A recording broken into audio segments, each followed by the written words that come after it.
స్వార్జీ వార్తలకి స్వాగతం. ముందుగా ఈనాటి ముఖ్యాంశాలు పరిశీలిద్దాం. సమన్యాయం పొందడం రాజ్యాంగం కల్పించిన హక్కు. న్యాయ అవగాహన సదస్సులో జిల్లా ప్రధాన న్యాయమూర్తి ఎం బబితా స్పష్టం.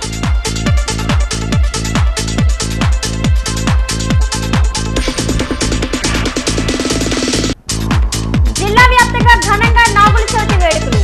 నాగేంద్రునికి ప్రత్యేక పూజలు, మొక్కులు చెల్లించుకున్న భక్తులు.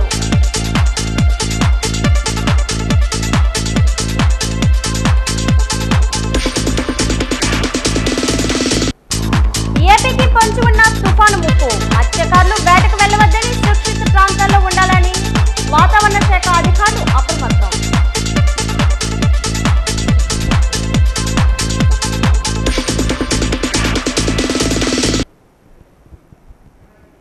సమన్యాయం పొందడం అందరికీ మన రాజ్యాంగం కల్పించిన హక్కు అని జిల్లా ప్రధాన న్యాయమూర్తి ఎం బబితా పేర్కొన్నారు. పేదరికం లేదా ఇతరత్ర కారణాల వల్ల ఏ ఒక్కరూ కూడా న్యాయం పొందకుండా ఉండలేరని ఆమె స్పష్టం చేశారు. ఎస్సీ, ఎస్టీలు, నిరుపేదలు, మహిళలు, వృద్ధులు, దివ్యాంగులు తదితర వర్గాలకు చెందిన వారికి ఉచిత న్యాయ సహాయం లేదా సలహాలు పొందే అవకాశాన్ని జిల్లా న్యాయ సేవాధికార సంస్థ అందిస్తుందని చెప్పారు. జాతీయ న్యాయ సేవాధికార సంస్థ ఆదేశాలకు అనుగుణంగా జిల్లా న్యాయ సేవాధికార సంస్థ, జిల్లా అధికార యంత్రాంగం సంయుక్తంగా కలెక్టరేట్ ఆడిటోరియంలో శనివారం అవగాహన కార్యక్రమాన్ని నిర్వహించారు. వివిధ వర్గాల కోసం అందిస్తున్న ఉచిత న్యాయ సహాయం పథకాలు, వాటిని పొందే విధానం, సంబంధిత చట్టాలను వివరించారు. ఈ కార్యక్రమంలో జిల్లా ప్రధాన న్యాయమూర్తి బబితా మాట్లాడుతూ జిల్లా న్యాయ సేవాధికార సంస్థ ఉచితంగా అందిస్తున్న సేవలను వినియోగించుకోవాలని పిలుపునిచ్చారు. ఆదాయం 3 లక్షల కంటే తక్కువ ఉన్న పేదలు, మహిళలు, వృద్ధులు, విభిన్న ప్రతిభావంతులు తదితర బలహీన వర్గాలకు చెందిన వారు DLSAని సంప్రదించవచ్చని చెప్పారు.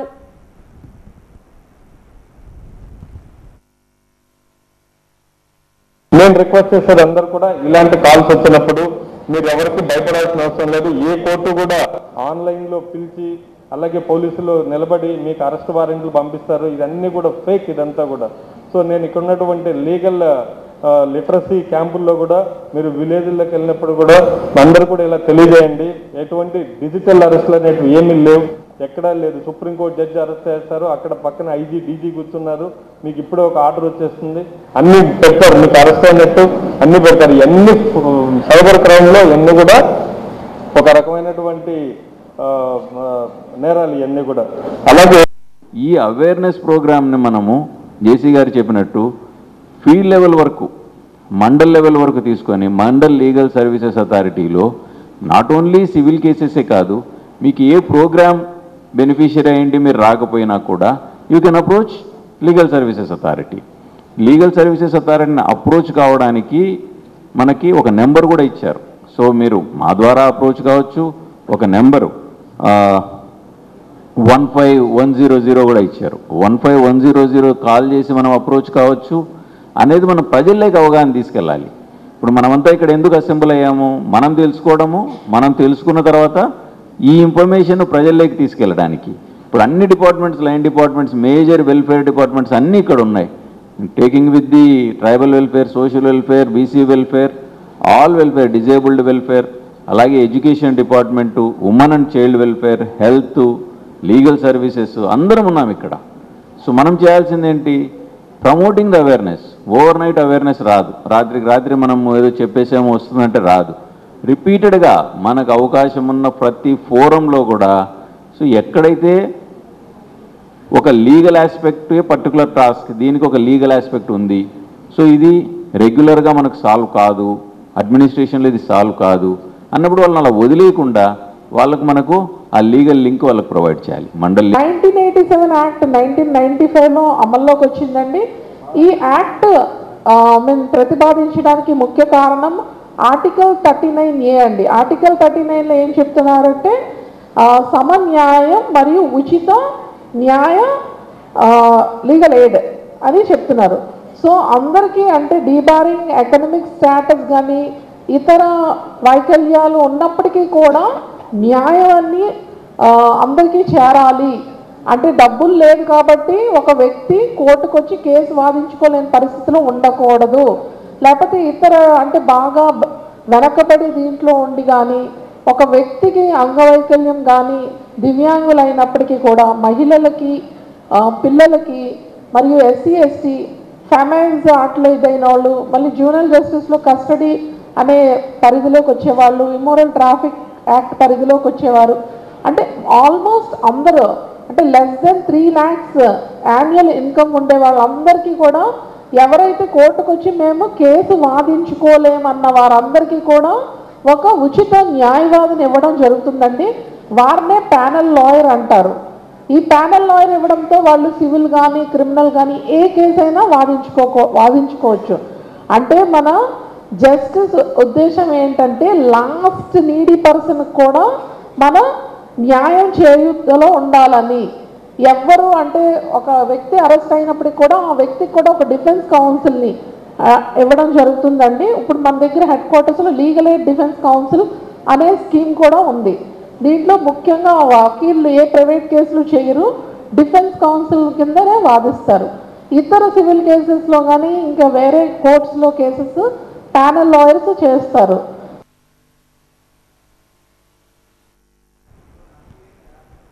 విజయనగరం మండలం ద్వారపూడి గ్రామంలో ప్రతి కుటుంబం నాగుల చవితి వేడుకను ఘనంగా నిర్వహించారు. నాగేంద్ర స్వామికి ప్రత్యేకమైనటువంటి పూజలు చేశారు. పుట్టని శుభ్రం చేసి నీరుతో కడిగి పుట్ట చుట్టూ 3 ప్రదక్షిణలు చేసి నాగేంద్ర స్వామికి పసుపు కుంకుమను సమర్పించి ప్రత్యేక పూజలు నిర్వహించారు. సందడి వాతావరణంలో వేడుకలు జరిగాయి. బాణసంచా కాలుస్తూ యువత కేరింతలతో ఈ పండుగను వైభవంగా నిర్వహించారు. పట్టణంలో కాకుండా గ్రామాల్లో నాగుల చవితి వేడుక ఆనందోత్సవాల నడుమ జరుగుతుంది. నూతన వస్త్రాలు ధరించి నాగేంద్రునికి పూజలు చేసి మొక్కులు చెల్లించుకున్నారు.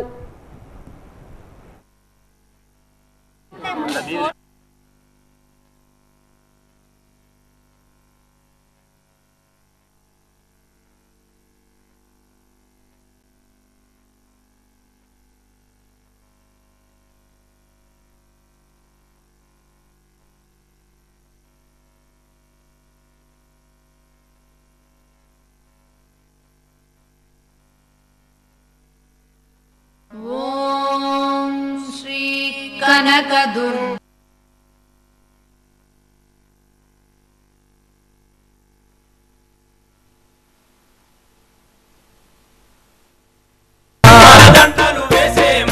అఖిలాండేశ్వరి మా చాముండేశ్వరి అమ్మా భవానీ ఈ భక్త జన పోషణి. అఖిలాండేశ్వరి మా చాముండేశ్వరి అమ్మా భవానీ.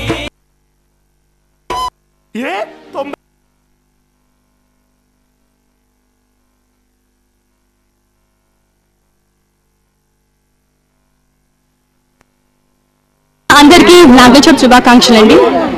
మన ప్రకృతిలో ఉన్న ప్రతి జీవిని మనం ఆదరించి పూజించామంటే అది మన సాంప్రదాయంగా మన హిందూతనాన్ని చూపిస్తుంది.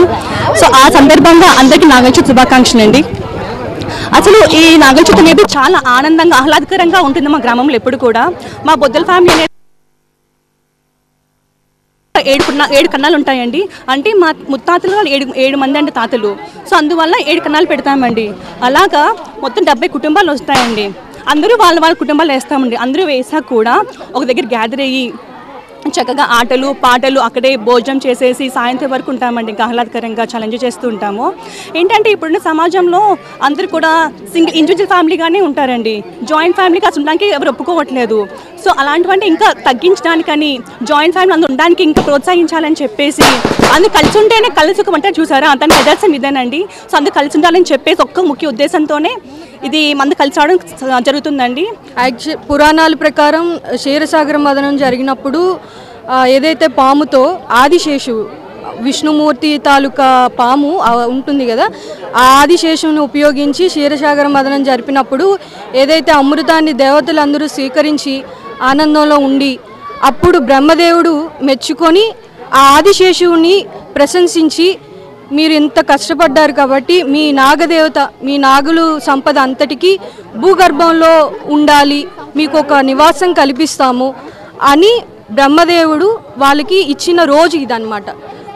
వాళ్ళని తలుచుకుంటూ వాళ్ళకి ఇది ఒక పుట్టినరోజులాగా వాళ్ళకు ఒక చోటు కల్పించిన దీనిగా మనందరం భూగర్భంలో ఉన్న ఈ నాగదేవతల్ని మనం పూజించుకుంటాం. ఇది పురాణాల ప్రకారం.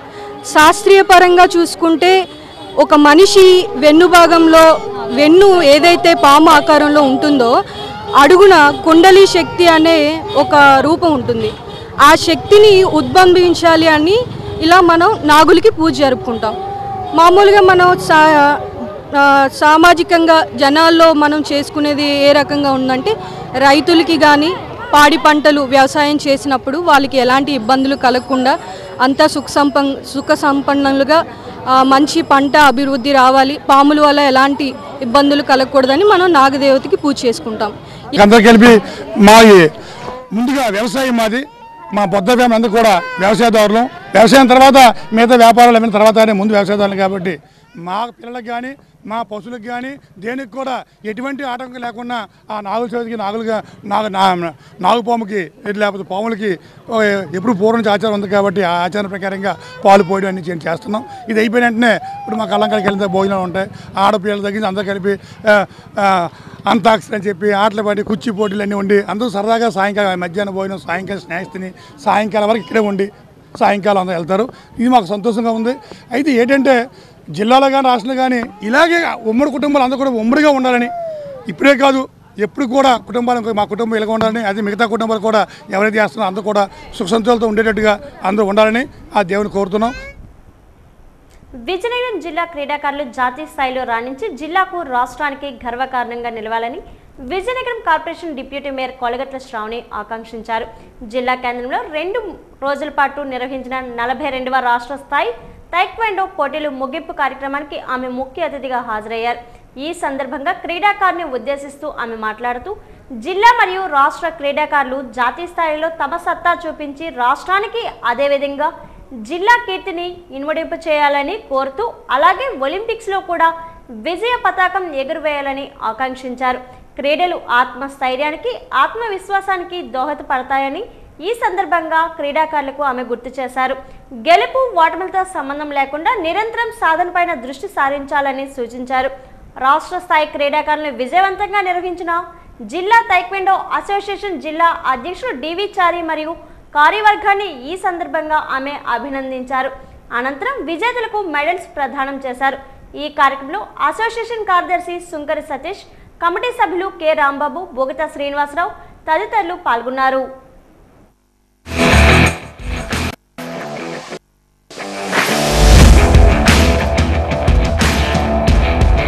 రాష్ట్ర స్థాయి పోటీలన్నీ కూడా మొత్తం రాష్ట్రంలో పలు జిల్లాల నుంచి పిల్లలందరూ కూడా వాళ్ళ ఫ్యామిలీ సపోర్ట్తోని వాళ్ళ కోచ్ల సపోర్ట్తో కూడా మన విజయనగరానికి రావడము, ఈ జిల్లా స్థాయి పోటీలు మన విజయనగరంలో కూడా జరగడం చాలా గర్వంగా ఉంది.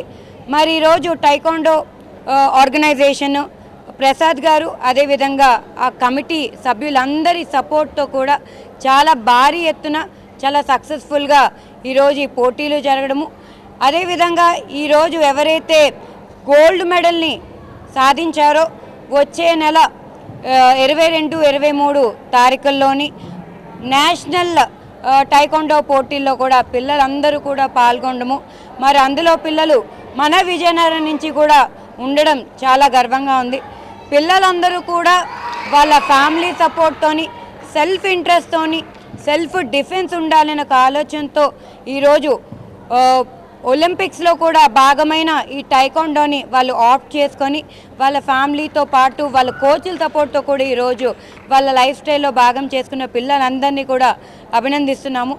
ఈరోజు ఈ గోల్డ్ మెడల్ కానీ సిల్వర్ మెడల్ కానీ బ్రాంజ్ మెడల్ వచ్చినప్పటికీ కూడా రానప్పటికీ కూడా వాళ్ళు ఆగకుండా వాళ్ళ స్పోర్టివ్నెస్ని చూపిస్తూ ఫ్యామిలీని నిలబెట్టుకొని వాళ్ళలో ఉండే టాలెంట్ని కూడా నిలబెట్టుకొని ఇంకా ఎన్నో కార్యక్రమాల్లో ఇటువంటి కాంపిటీషన్లో కూడా వాళ్ళు పాల్గొనాలని కూడా కోరుకుంటూ దీనిని స్పోర్టివ్గా తీసుకొని ఎక్కడైతే ల్యాక్ అవుతున్నామో అక్కడ వాళ్ళు కోపప్ చేసుకొని మళ్ళీ వచ్చే కాంపిటీషన్లో కూడా పాల్గొనమని కూడా కోరుకుంటూ ముఖ్యంగా టీచర్స్కి అదేవిధంగా రిఫరీస్కి అదేవిధంగా మన కమిటీ సభ్యులకి కోచ్లకి అందరికీ కూడా పేరెంట్స్కి కూడా ప్రత్యేకంగా ధన్యవాదాలు అండ్ అదేవిధంగా అభినందనలు కూడా తెలియజేస్తున్నాము.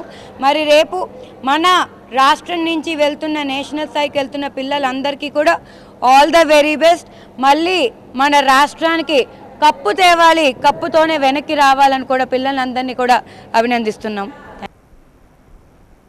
విజయనగరం నగరపాలక సంస్థ పరిధిలోని నాగుల చవితి వేడుకలు ఘనంగా జరిగాయి. బాబామెట్ట డబుల్ కాలనీ శివారు ప్రాంతంలోని నాగుల చవితి వేడుకలను సందడి వాతావరణంలో నగర ప్రజలు జరుపుకున్నారు. ఈ పండుగకు దూర ప్రాంతాల నుంచి వారి సొంత ఇంటికి వచ్చి కుటుంబంతో సరదాగా నాగుల చవితి వేడుకలో పాల్గొన్నారు.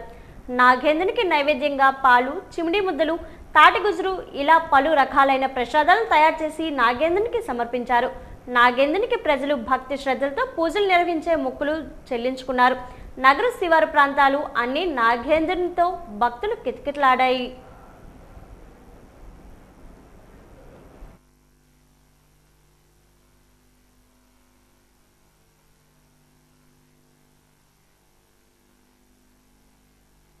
धमाका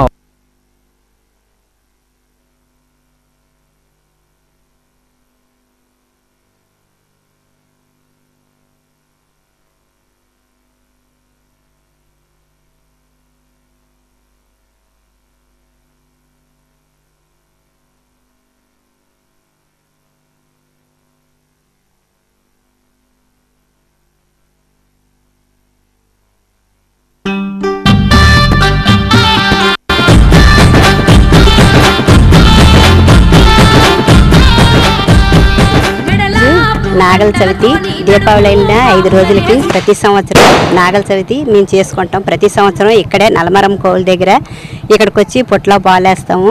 పొట్లో పాలేసిన వల్ల పిల్లలకి ఎలాంటి ఆటంకాలు లేకుండా చూపొట్లు కన్నులు ఇవి రాకుండా ఉంటాయి. ప్రతి సంవత్సరం నాగుపాములు కూడా చెవులు వేస్తాము, గుడ్లు వేస్తాము, పాలు పోస్తాము. ప్రతి సంవత్సరం మేము ఇక్కడికే వస్తున్నాము.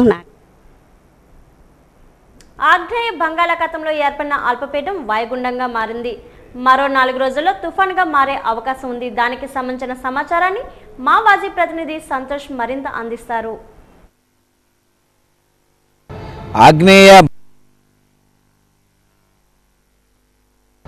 ఆగ్నేయ బంగాళాఖాతంలో అల్పపీడనం వాయుగుండంగా మారి రాబోయే 4 రోజుల్లో ఒక తుఫానుగా మారే అవకాశం ఉందని చెప్పి ఒక పక్క వాతావరణ శాఖ అధికారులు చెప్తున్నారు.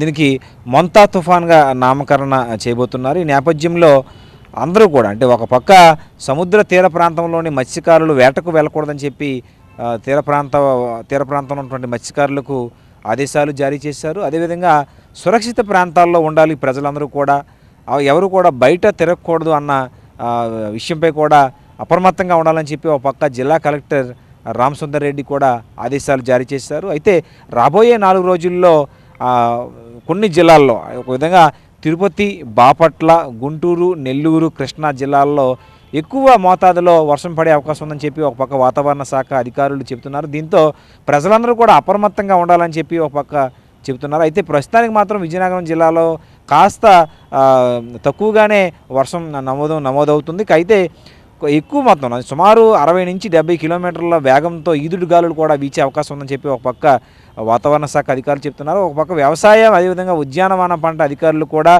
రైతులందరూ కూడా అప్రమత్తంగా ఉండాలని చెప్పి పంటలు నాశనం అయ్యే అవకాశం ఉందని చెప్పి దీంతో ఒక తగిన జాగ్రత్తలు తీసుకోవాలని చెప్పి ఒక పక్క వ్యవసాయ అధికారులు చెప్తున్నటువంటి నేపథ్యంలో అందరూ కూడా ఈ ప్రాంతంలో అంటే మన విజయనగరం జిల్లాలో కూడా జిల్లా కలెక్టరు ఒక పక్క జిల్లా కలెక్టరేట్లోను అదేవిధంగా మండల కార్యాలయాలను అన్నింటిలోనూ కూడా కంట్రోల్ రూమ్ని ఏర్పాటు చేసి ప్రజలందరూ కూడా అప్రమత్తంగా ఉండాలి. ఎలాంటి ఆస్తి నష్టం కూడా జరగకుండా తగిన జాగ్రత్తలు వహించాలని చెప్పి అన్ని శాఖల సమన్వయంతో పనులు చేయాలని చెప్పి ఒక పక్క జిల్లా కలెక్టర్ రామసుందర్ రెడ్డి ఆదేశాలు జారీ చేశారు. ఈ నేపథ్యంలో అన్ని రకాలుగా అన్ని మండలాల్లోని కంట్రోల్ రూమ్లను ఏర్పాటు చేశారు. అంటే ప్రజలకు ఎలాంటి ఘటనలు జరిగినా వెంటనే కాల్ సెంటర్కు ఫోన్ చేయాలని చెప్పి వారికి కూడా వెంటనే స్పందించి తగిన చర్యలు తీసుకోవాలని చెప్పి జిల్లా కలెక్టర్ సంబంధిత అధికారులకు ఆదేశాలు జారీ చేశారు.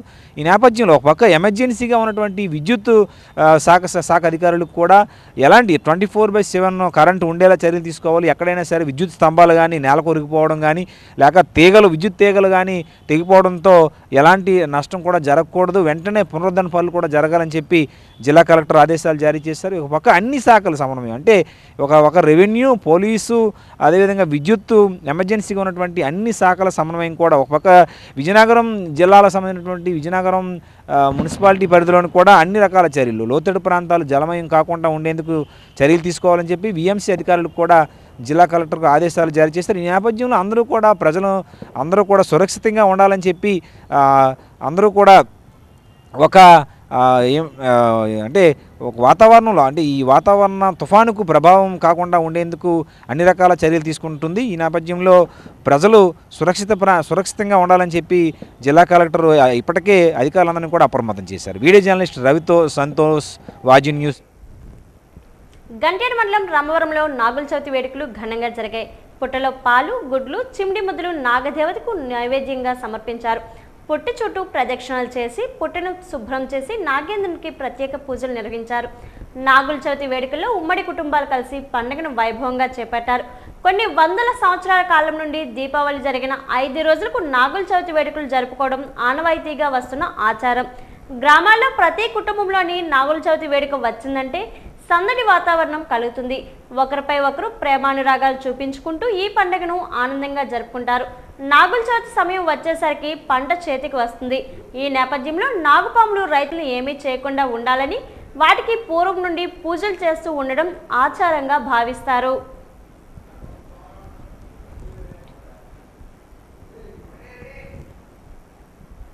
నాగుల చవితి పట్టణాల్లో జరుపుకోవాలంటే పాములు, పుట్టలు ఎక్కడ ఉన్నాయో అని వెతుక్కోవాల్సిన పరిస్థితి ఏర్పడుతుంది.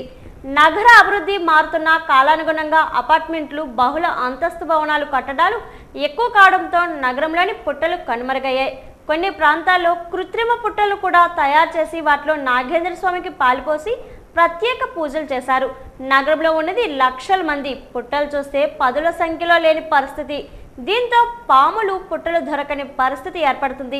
ఏడాదికి ఒకసారి వచ్చిన పండగ నాగుల చవితి. ఈ నాగుల చవితికి దూర ప్రాంతాల నుంచి వారు కూడా సొంత ఇంటికి వస్తారు. మొక్కుబడిగా పండుగలు చేసుకోవాలని ప్రజలు ఆలోచిస్తున్నారే తప్ప పుట్టలు కనుమరుగు అవ్వకుండా ఏం చేయాలో ఆలోచించలేని దుస్థితిలో ఉన్నారు. జీవితంలో ఒకదానితో ఒకటి అనుబంధంగా అవినాభావం సంబంధం కలిగి ఉండడానికి వాటి సంఖ్యను తగ్గించుకోకుండా ఉండడం కోసం శాస్త్రీయ దృక్పథంతో మన పూర్వీకులు ఈ పండుగలు నిర్వహించుకోవాలని నిర్ణయించారు. కానీ దానికి భిన్నంగా మనం ఆలోచించి పాముల సంఖ్యను, జంతువుల సంఖ్యను తగ్గిస్తూ వాటి నివాసానికి భంగం కలిగిస్తున్నాం అనడంలో ఎలాంటి సందేహం లేదు. ఆహారపు గొలుసులో ఒకదానిపై ఒకటి ఆధారపడి జీవించడానికి పూర్వం నుంచి కొన్ని సాంప్రదాయాలను భారతదేశంలో మన పూర్వీకులు అన్వయించుకుంటూ వచ్చారు.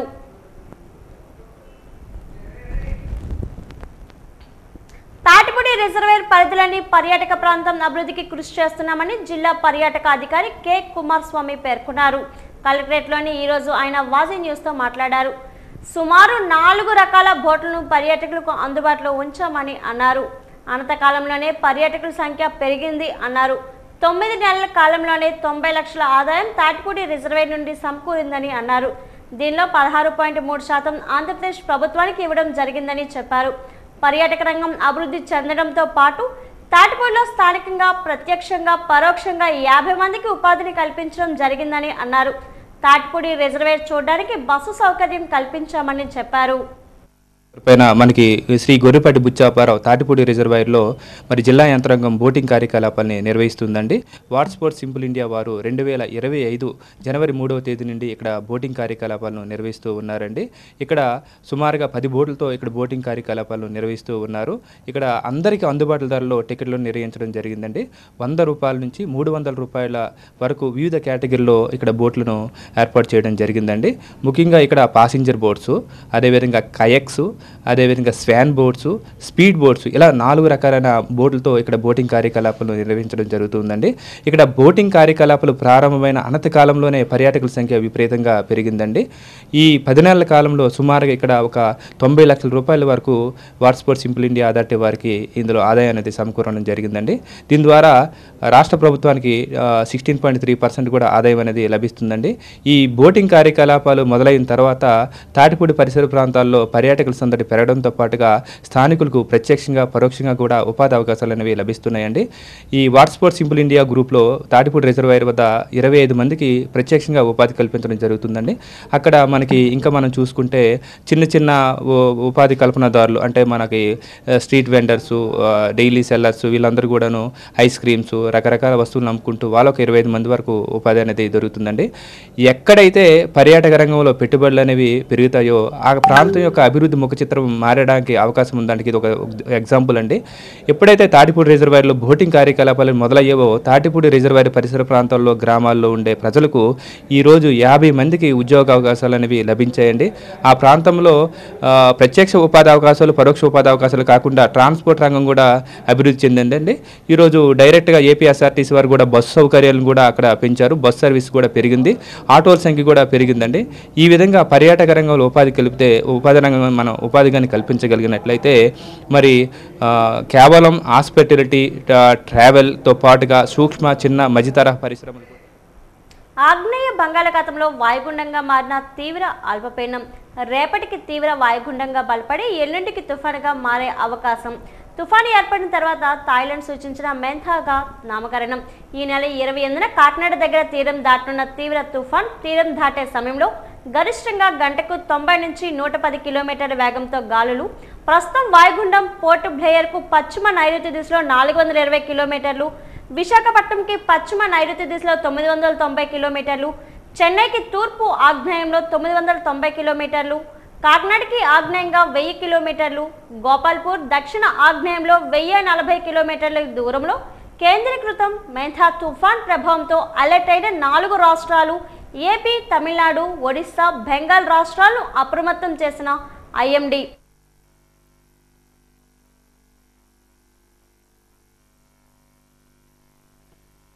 వాయుగుండంగా మారినది. ఇది పశ్చిమ దిశగా కదులుతూ అదే ప్రాంతంలో అనగా ఉదయం 8:30కి ఆగ్నేయ బంగాళాఖాతంలో కొంచెం ఉన్నది. ఇది పోర్ట్ బ్లెయిర్కి పశ్చిమ ఆగ్నేయంగా పశ్చిమ నైరుతిగా 440 కిలోమీటర్లు, విశాఖపట్నానికి ఆగ్నేయంగా 970 కిలోమీటర్లు, కాకినాడకి ఆగ్నేయంగా 990 కిలోమీటర్లు మరియు గోపాల్పూర్కి 1040 కిలోమీటర్లు దక్షిణాగ్నేయంగా పొంచి ఉన్నది. ఇది ఉత్తర వాయువు దిశగా కదులుతూ తీవ్ర వాయుగుండంగా రేపు ఉదయానికి ఏర్పడే అవకాశం ఉన్నది. ఇది మరింత బలపడి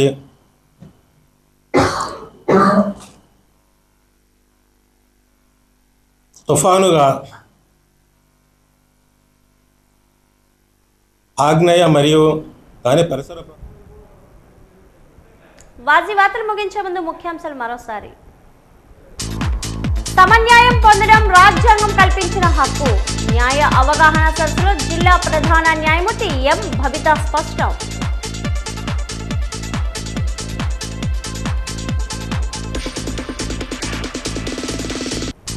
జిల్లా వ్యాప్తంగా ఘనంగా నాగుల చవితి వేడుకలు. నాగేంద్రునికి ప్రత్యేక పూజలు, మొక్కులు చెల్లించుకున్న భక్తులు.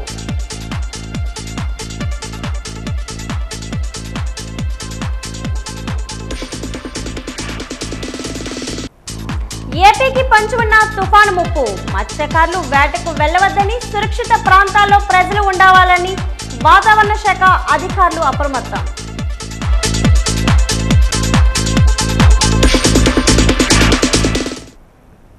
వాజీ వార్తలు ఇంతతో సమాప్తం. నమస్కారం.